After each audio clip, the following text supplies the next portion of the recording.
John Stossel is a libertarian talk show host. He has a show on Fox Business Channel.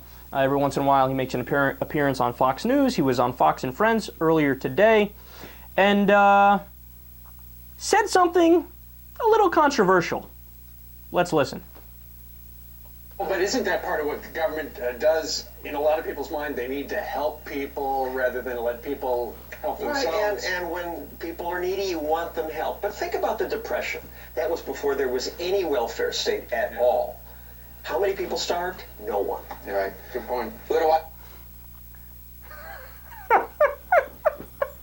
Right. Good point. Good point. Mm-hmm.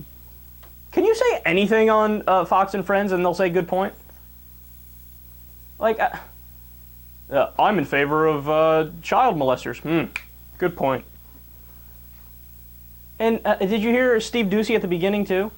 When he's like, isn't that what a lot of people think government is for, to, like, be the last line of defense and, like, help poor people? Like, he mocks it as if, like, it shouldn't even be considered. Not only is it wrong, if you even have that thought and want to have that discussion, hey, you're silly liberal. Get out of here. Crazy. The communist over here who doesn't want people to starve.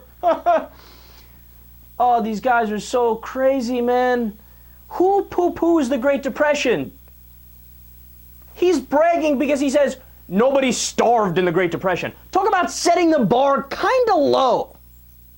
Now let's go over the Great Depression a little bit. People who lost their homes often lived in what were called Hoovervilles, which, of course, Hoover was the president at the time, so they named it after him. Shanty towns that were named after President Herbert Hoover.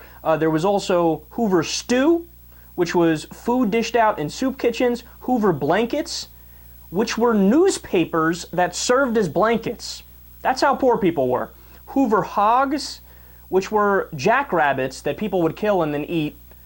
Hoover Wagons, which were broken cars that were pulled by mules. Yeah, they were sure living in luxury. To give you more information, the Dow Jones market peaked at 381 on September 3rd, 1929, and then bottomed out at 42. That was in 1932. That's an 89% decline. That's staggering to think of.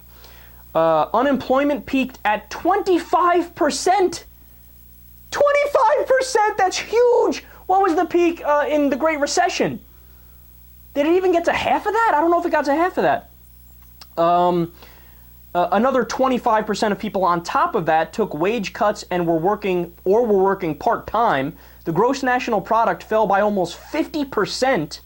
Between 1930 and 1935, nearly 750,000 farms were lost through bankruptcy or sheriff sales.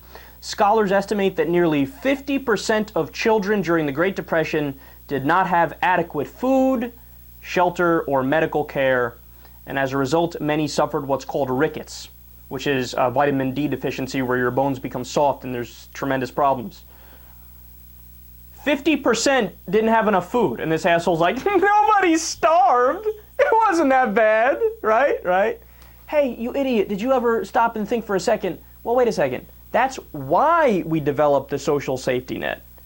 Because the Great Depression was so horrendous that we realized you kind of got to have a social safety net. But he draws the opposite conclusion.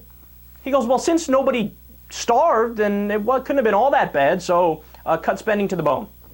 By the way, earlier in the conversation, what you didn't hear is that he was talking about the national debt. You know what his solution is? Cut the Department of Education and the Department of Commerce. Okay, that wouldn't even take 0.02% off of the national debt. So no, don't bring up corporate welfare. Don't bring up defense spending, the empire we've created. Don't bring up pork barrel projects, complete wasteful spending. No, only bring up the Department of Education.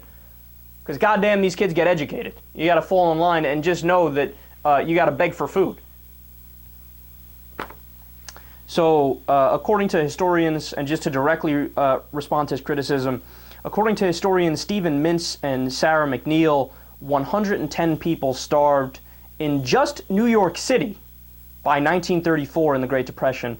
And keep in mind, that's just one city, 110 people in just one city, and that's just the confirmed cases.